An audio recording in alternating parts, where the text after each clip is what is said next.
नमस्कार दोस्तों, आज की वीडियो में हम सीखेंगे कि जो पावर पॉइंट प्रेजेंटेशन है उसका हम पेज सेटअप किस प्रकार कर सकते हैं, उसको लैंडस्केप में या पोर्ट्रेट में किस प्रकार करेंगे, उसकी पेज की साइज हम कम ज्यादा कैसे कर सकते हैं। जैसा कि आप यदि आपकी पेज की साइज A4 है तो A4 कैसे करेंगे, यदि A3 है तो A3 कैसे करेंगे, उसको हम प्रेजेंटेशन को मॉडिफाई कैसे करेंगे, उसकी प्रॉपर्टी को मॉडिफाई कैसे करेंगे, यदि आपको उसमें उसके अंदर यदि कोई नाम लिखना हो या कोई अन्य डिटेल डालने तो वो आप कैसे डाल सकते हो। साथ ही साथ इस वीडियो के माध्यम से हम ये भी देखेंगे, यदि आपका कोई कस्टमर है और उस कस्टमर को आप अपने पीपीटी के नोट्स देना चाहते हो तो आप अपने कस्टमर को नोट्स के हिसाब से दे सकते हो। और या आप किसी कंपनी में पीपीटी के माध्यम से यदि आप अपना प्रोजेक्ट समझा रहे हो तो आप किस प्रकार से अपनी पीपीटी तैयार करेंगे। तो ये सारी की सारी जानकारी आज हम इस वीडियो में देखेंगे। तो सबसे पहले आपको जाना है डिजाइन मेन्यू में। यहाँ पे जाने के बाद में यहाँ पे आप ऑप्शन देख सकते हो पेज सेटअप का। इस पेज सेटअप को आपको यहाँ पे सिंपली क्लिक करना है। जैसे क्लिक करोगे तो आपके सामने कुछ एक डायलॉग बॉक्स ओपन होगा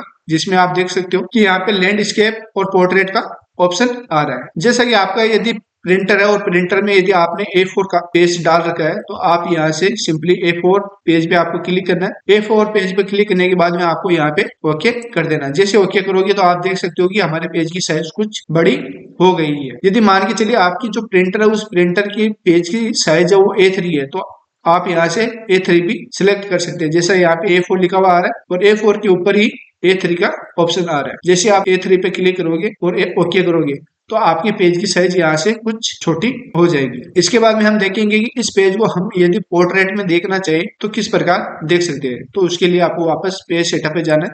पेज सेटअप पे जाने के बाद में आप यहाँ पे एक ऑप्शन देख सकते हो पोर्ट्रेट का। जैसे पोर्ट्रेट पे आप क्लिक करोगे और ओके करोगे तो आपकी जो पीपीटी है वो आपको इस तरह से नजर आएगी जिस प्रकार आप इसमें देख सकते हो। इसके बाद में हम चलेंगे कि हम प्रिंट का यूज किस प्रकार करेंगे। तो प्रिंट का यूज करने के लिए आपको सिंपली फाइल पे जाना है। फाइल पे जाने के बाद में यहाँ पे एक ऑप्शन आता है प्रिंट के नाम से, तो इस पे आपको क्लिक करना है। जैसे क्लिक करोगे तो इसमें कुछ बेसिक कुछ जानकारी आ रही है कि आप अपने प्रिंट की कितनी कॉपी प्रिंट देना चाहते हो। तो वो सेटिंग आप यहाँ से कर सकते हैं। जैसा कि आपको 1 कॉपी चाहिए, 2 कॉपी चाहिए, 3 कॉपी चाहिए तो वो आप यहाँ से सिलेक्ट कर सकते हैं। इसके बाद में हम चलते हैं प्रिंटर पे कि आपने अपनी कंपनी में कौन सा कंपनी का प्रिंटर यहाँ पे कनेक्ट कर रखा है। जो भी आपने प्रिंटर कनेक्ट कर रखा है उस प्रिंटर का यहाँ पे नाम चाहिए होगा तो आप उस प्रिंटर की सहायता से अपनी शीट का प्रिंट आप कर सकते हो यहाँ से। इसके बाद में चलते हैं प्रिंट ऑल स्लाइड पे कि हम इसका यूज किस प्रकार कर सकते हैं। इसका यूज इस प्रकार करेंगे कि यदि मान के चलिए आपको जितनी भी स्लाइड है उन सारी स्लाइडों को एक साथ आपको प्रिंट करना है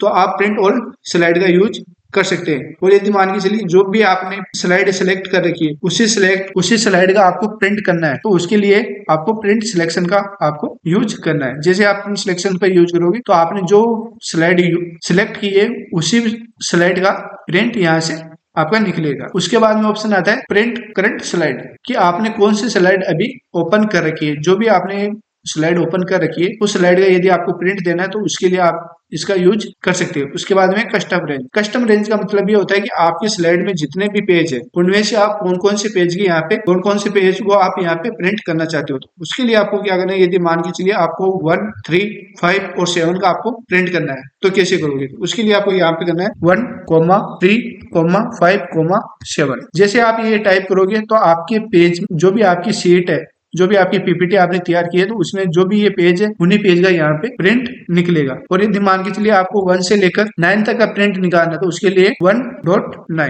जैसे आप ये क्लिक करोगे तो आपकी जो 1 से लेकर जो 9 तक जो भी आपकी स्लाइड है उन्हीं स्लाइडों का यहाँ पे प्रिंट निकलेगा। उसके बाद में ऑप्शन आता है यहाँ पे फुल पेज स्लाइड कि आप अपने पेज को फुल पेज में प्रिंट करना चाहते हो या नोट्स पेज में प्रिंट करना चाहते हो। जैसे आप इस पे क्लिक करोगे तो आप देख सकते हो कि आपकी जो आपकी स्लाइड है वो स्लाइड यहाँ पे कुछ छोटी हो गई है। इसके बाद में आपको 1 स्लाइड रखना है अपने पेज में, 2 स्लाइड रखना है या 3 स्लाइड के साथ में कुछ टेक्स्ट भी रखने हैं या आपको 4 स्लाइड करना है या आपको 6 स्लाइड करना है। तो इनका यूज आप यहाँ पे कर सकते हो। जैसा मान के चलिए हमें 3 स्लाइड के साथ में हमें कुछ टेक्स्ट भी यहाँ पे टाइप करने हैं तो उसके लिए 3 स्लाइड पे क्लिक करेंगे तो आप देखोगे कि आप अपने स्लाइड के साथ में यहाँ पे कुछ टेक्स्ट भी लिख सकते हैं। इसके बाद में ऑप्शन आता है प्रिंट 1 साइड कि आप अपने जो पेज है उस पेज के आप प्रिंट 1 साइड करना चाहते हो या 2 साइड करना चाहते हो तो इसकी भी यहाँ से आप सेटिंग कर सकते हैं। इसके बाद में क्वालिटेड कि आप अपने पेज को किस तरह से प्रिंट करना चाहते हो।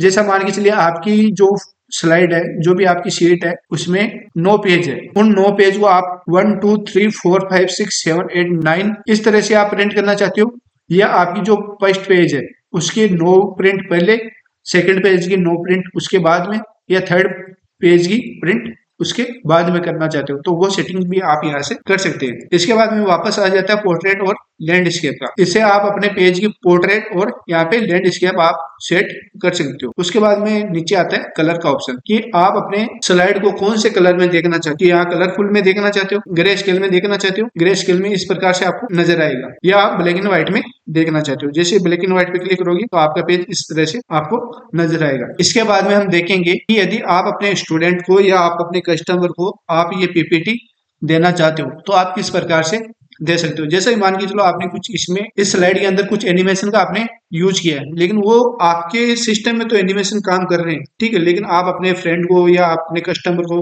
वो शीट आप देते हो तो उनके सिस्टम में वो एनिमेशन नहीं चलते हैं। तो उसका ये कारण होता है कि जब आप इसको सेव करते हो, जैसे मैंने यहाँ पे सेव किया, सेव करने पर यहाँ पे बाय डिफॉल्ट यहाँ पे नाम आ रहा है पावर पॉइंट प्रेजेंटेशन। तो इसको जैसे हम सेव करेंगे और हम किसी कस्टमर को भेजेंगे तो हमारी स्लाइड में जो भी एनिमेशन हमने यूज लिए हैं वो उनके जो सिस्टम में या उनके जो लैपटॉप में वो काम नहीं करेंगे। उनके सिस्टम में भी काम करें, और हमारे सिस्टम में तो काम कर रहे हैं, तो उनके सिस्टम में काम करने के लिए हमें क्या करना रहेगा। उसके लिए आपको क्या करना है, यहाँ पे जो पावर पॉइंट प्रेजेंटेशन है इस पे आपको क्लिक करना है। यहाँ पे एक आप ऑप्शन देख सकते हो पावर पॉइंट 97-2003 प्रेजेंटेशन। जैसे आप इस पे क्लिक करके इसको सेव करोगे तो ये जो डॉक्यूमेंट्स आपने बनाया है ये अपने जो फ्रेंड को दे रहे हो, आप अपने कस्टमर को दे रहे हो, तो उनके सिस्टम में भी चलेगा, और यदि आप किसी कंपनी के लिए बना के लेके जा रहे हो तो ये वहां के सिस्टम में भी यूज करेगा। इसका मतलब ये होता है कि जो आपने 2003 का आपने ये प्रेजेंटेशन आपने सेव किया है, तो 2003 के बाद में जितने भी सॉफ्टवेयर आए हैं MS वर्ड को लेकर जो सॉफ्टवेयर आए हैं वो सॉफ्टवेयर के अंदर ये प्रोग्राम चलेगा। कई बार ये होता है कि हम इसको सेव नहीं करते, तो हमने तो बनाया 2010 में और अगला जो कस्टमर है वो चलाना चाहता है 2003 में, तो इस कारण से उनके सिस्टम में ये चीज नहीं चल पाती है। तो आपको यहाँ पे पावर पॉइंट 97-2003 प्रेजेंटेशन आपको यहाँ पे सेव करना है। तो दोस्तों आज के वीडियो में इतना ही। इस वीडियो को ध्यानपूर्वक देखने के लिए आप सभी लोगों का धन्यवाद।